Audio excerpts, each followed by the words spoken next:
他有的时候他可能就只是想来弄你。你知道有的时候害别人，他就本身是一个娱乐行为，好糟啊！对，他就只是来弄你，因为现在的很多频道，你说他拿到了之后，他其实也没有把你的影片删掉，他其实就全部对他其实全部把它转私人，然后之后开始做直播。难道他是一个好心人？他是用这些东西来提醒大家你要注意你的治安安全吗？我不知道。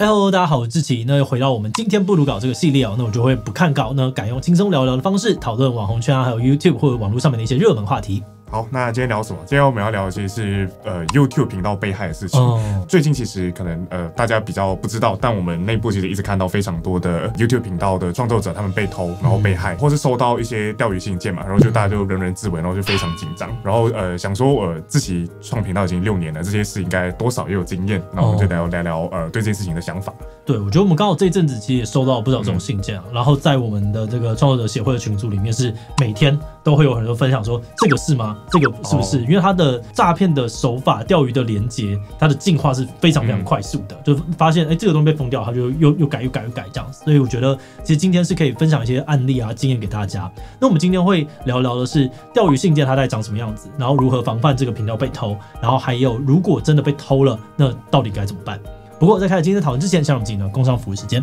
家里电器一堆线，看起来烦躁又有电线走火的疑虑吗？别担心马上选购 Koizumi 无线负离子风扇，让你摆脱电线束缚，还能够走到哪吹到哪。无线自由设计，避免电线绊倒长辈、被毛小孩啃咬，或是被扫地机器人卷进去，为你把关居家安全。另外，电风扇采用日本电产 Nidec 马达，主打安全稳定、节能省电，为你轻松的省下一笔电费。还有懒人必备App 远端操控，出门也能够用手机控制风扇，想开就开，不怕毛小孩热到更方便的是，可以自由的拆卸组装，弹性高度可以调整，带出门露营野餐也 OK。现在上嘖预购，享超早鸟优惠53折，赶快把握机会，提升你的居家生活品质吧。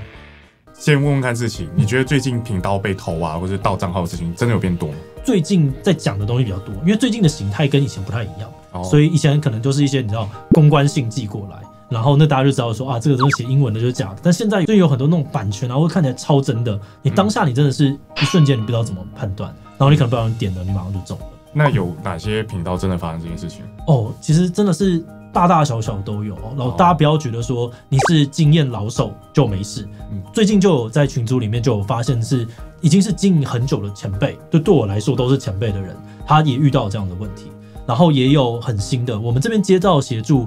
真的是有大家一定都知道的知名频道，然后跟可能刚开始经营没有多久的人都同样遇到这些状况。那大概是收到什么样的诈骗讯息？好，我觉得这边我们可以一起看一下一些范例。第一种这样子的东西，就是一个很标准的过去比较早期大家会收到的，来自一个游戏公司，他说合作下询，然后就一看就知道全英文，对，然后之后是看起来很知名的游戏公司，然后来找你，然后就觉得想要进一步讨论，但也没有写任何一个这样子等级的公司应该要提供的完整的资讯，然后而且又是一个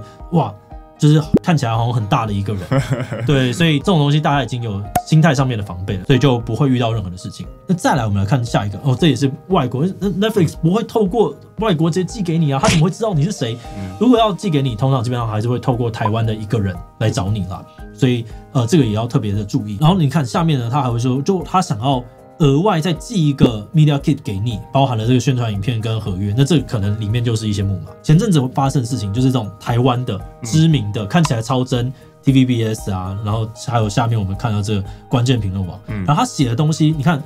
原本他是讲说我要跟你有个合作，但这边开始说你侵犯了他们的版权内容，所以你会有一个更大的压力跟不知所措，我会不会真的不小心踩到了？那我就要点开，那他下面大家会看到什么样子呢？你看，它下面这边有一个版权文件保护讯息，你就不要点开。但这实际上跟正式一般的来往里面也不太一样。一般就是你真的违反什么，它其实就是一个截图，然后之后跟你讲说怎么样怎么样，那你要付费还是怎么样，它会写的比较清楚。但这种东西就会让你有压力，因为是一个未知的压力，很符合人的本性，你就想要点开确认一下，说我还好吗？然后就中了。然后另外也还有是假 Google 的。假 Google， 对，就是跟你讲说我是Google 的谁谁谁，然后你们遇到了什么样的事情，可能像是例如说有这个收益相关的问题啊，或者是你需要去处理什么，那有的时候可能就导到一个假的钓鱼网站然后你就输入你的账号密码就白了。对，就很多，现在有超级无敌多种。那刚刚那种连接，如果你真的点进去，那会发生什么事情？它有2种第一种就是木马程式，然后你就直接被植入了之后，你马上瞬间你的频道就全部会拿走，而且是包含你其他的资安可能会一起拿走，它顺便拿走你 YouTube 频道，我觉得也有可能。第二种，它可能进到某一个假网站，那假网站里面它看起来很像是 Google 登入或者是某个账号登入，那你输入了之后，你的这些账号密码就被拿走了。可是这个不是很多人都已经有做那个2段式验证的东西吗？2阶段，但是这边有问题，就2阶段是你要重新登入的时候，你会重新被验证嘛？可是它今天它是一个木马它今天它是木马，它是直接在你的电脑里面利用你的电脑去执行这所有事情，所以这是没有用的。就是如果你没有登出你的账号，它可能直接对啊，你本身的电脑是登入状态嘛，所以登入状态做这些事情那是很合理的。然后他就把你的可能联系的信箱啊、联系的这个电话全部都改掉，所以你接下来你要重新登入就没有办法。但我有个问题，就其实这些骇客偷到这个频道到底有什么用？因为他也不可能用你的频道发片吧？老实说，我真的也有点不知道，就为什么他要呢？现在看起来有一种就是有点像是在当一个跳板，他就害走了一个可能比较高订阅的频道，然后他去改名字嘛、改缩图，你知道变成某某虚拟货币，然后开直播，然后看起来让它是一个公信力的频道，然后某种程度可能就可以进行一些更多的诈骗吗？他会灌一些假的人账号上去看你的直播，然后可能 maybe 就是有人不小心中了，那他中一次，因为反正他不用钱嘛，他都是机器化的东西，然后他可能就是你知道，他到了全世界1000个频道，然后只要1000个频道里面有1000个观众，这样子的话，1000乘1000就是100万嘛，100万里面不小心有一个人中了，那他就中，因为他没有成本，所以他就赚钱了。我觉得可能这是第一种。第二种，有些人在去讲说是可以去拿到这个创作者的广告收入，然后就是因为你知道创作者频道里面可能有大量的观看，他就控制这些频道来盈利。但这个跟我的理解是不符合的，因为你拿到这个东西 ，Google 其实就会把那个钱卡在那边啊，然后而且账户你要重新连接 AdSense 是一个比较复杂的事情，对，所以我不认为这件事情存在，而且 Google 可以回复。然后第三种有人在讲的可能是就是所谓勒索。你就可以直接向这个频道的创作者去就勒索一些赎金，但这个好像过去也没有发生，所以我自己目前觉得比较是第一个，大概是这样。他是不是其实还是可以把自己什么装成什么 NASA 啊，什么某某大组织什么？对，他可能用那个手法可以让你说别人会以为我这个频道是那个官方真正的频道，因为他订阅数非常高，这样。对，然后甚至我也觉得他有的时候他可能就只是想来弄你。你知道有的时候害别人，他就本身是一个娱乐行为，好糟。对，他就只是来弄你，因为现在的很多频道，你说他拿到了之后，他其实也没有把你的影片删掉，他其实就全部对他其实全部把它转私人，然后之后开始做直播。难道他是一个好心人？他是用这些来提醒大家你要注意你的治安安全吗？我不知道。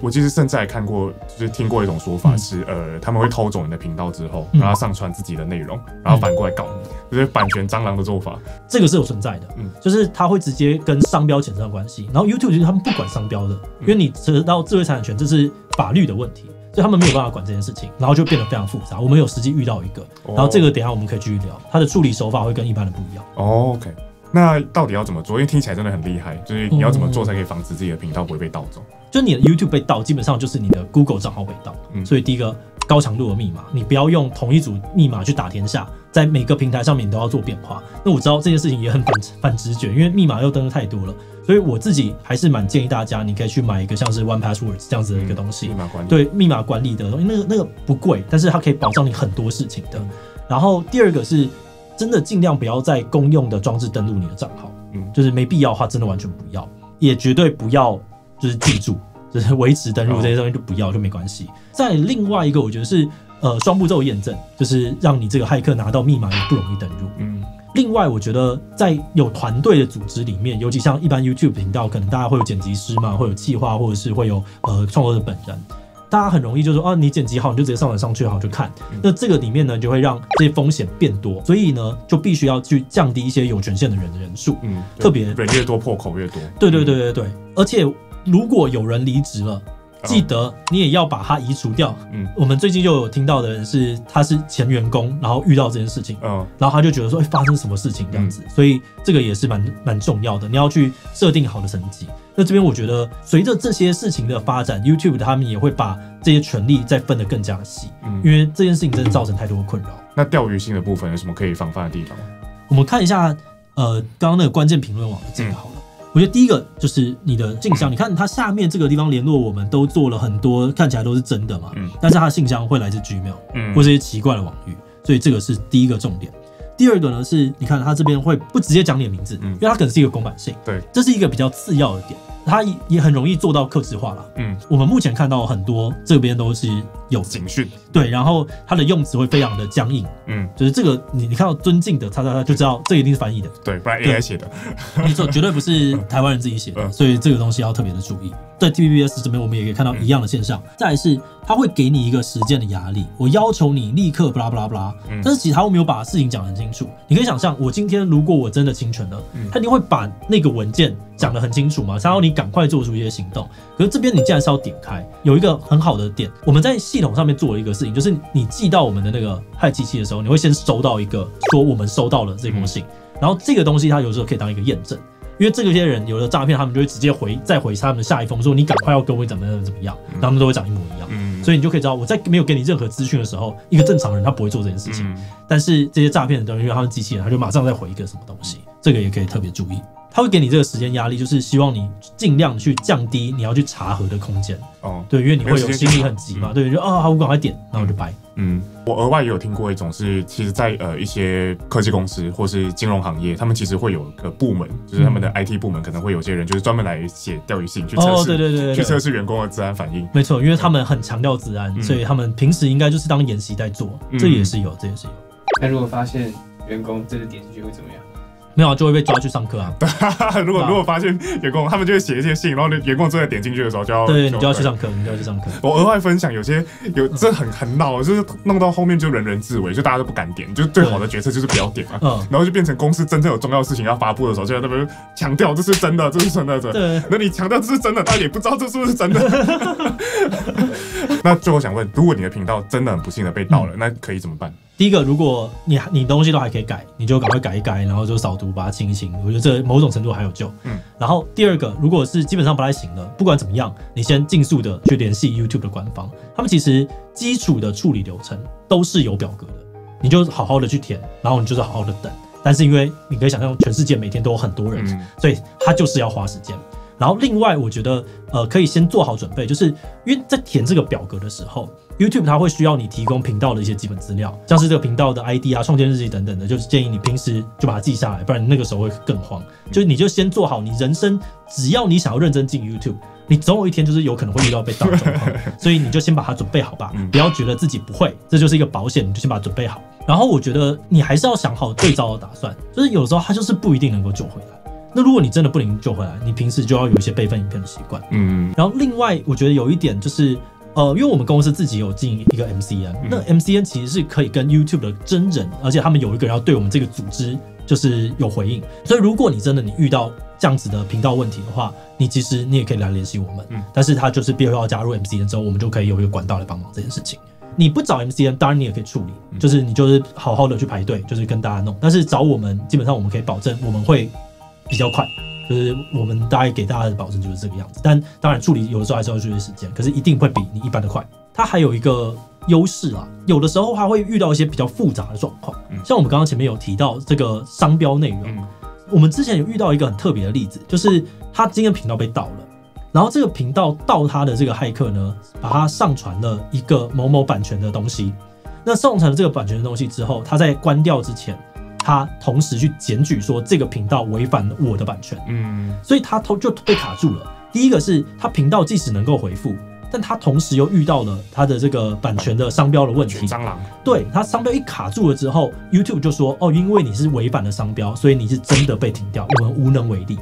然后他就这样子卡了，可能我记得快1个月之类的。所以这个对于 YouTube 来说，它其实是一个全新的，你可以想象它是道高一尺魔高一丈。既然你今天弄我，我就把它变得更强。这样子的新流程就必须要透过我们的 YouTube 伙伴窗口，就是跟他讲说，哦，这件事情是这样加这样，所以它现在导致你们原本的处理流程出现了一个死局，那我需要去帮这个人重新回复。这样子的情况之下，这个人他如果原本走一般的 YouTube 上面的制式表格，他就基本上得到帮助，找我们就可以加速，然后把这件事情解决掉。老实说，这些事情都很新，我们可以预期在接下来1年，这件事情会变得越来越多，然后也会变得越来越复杂。我也不敢保证说你今天加了我一定马上就可以帮你全部解决，因为很多事情要沟通。至少我觉得比较安心的是，你会知道说我有一个人可以好好对，而不是一个可能